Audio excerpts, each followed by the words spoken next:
ቆይ እኔ የምላችሁ ግን አንዳንድ ወንዶች ምናችሁ ነው የሚያማችሁ? ካልጠፋ ሴት ባለትዳር ላይ ምንድን ነው አይናችሁን ቦግ አድርጋችሁ ፍጥጥ የምትሉት እንዴ? አምሮብሻል ትላታላችሁ። እዛ ቢሮ አንድ ላይ እየሰራችሁ ማለት ነው። በቃ እሷ እኮ ባለትዳር ነች። ምንድን ነው እሷ ላይ አይንህን የምተክለው እንዴ? ያማችኋል እንዴ? ቆይ ስንቱ አይደል እንዴ ባለው በሌለው እንዴ ሰልባጁንም ከታይዋንም ገዝቶ በከተማው ላይ የምረጡኝ ቅስቀሳ እያረገ አንተ 2 ልጅ 3 ልጅ የወለደችን ሴት አይንን አፍጠቅ ቢሮ ለቢሮ አብረ እየተከተልክ አምሮብሻል፣ በጣም ቆንጆ ነሽ ትላታለህ። ጤነኛ አይደለም እንዴ? ልክስክስ እንዴ!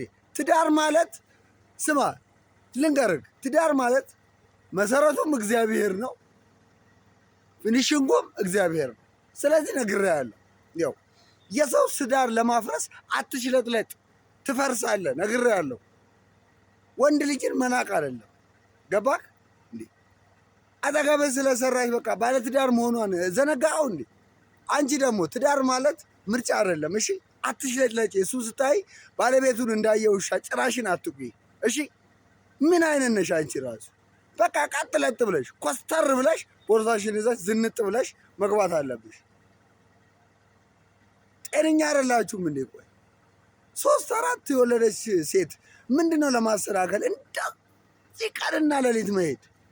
ጤነኛ አይደላችሁም ወይ እንዴ? ከተማው ሙሉ እኮ እኔን ምረጡኝ እያለ ቅስቀሳ እያደረገ ነው። ያላገባ ነፍ ነው።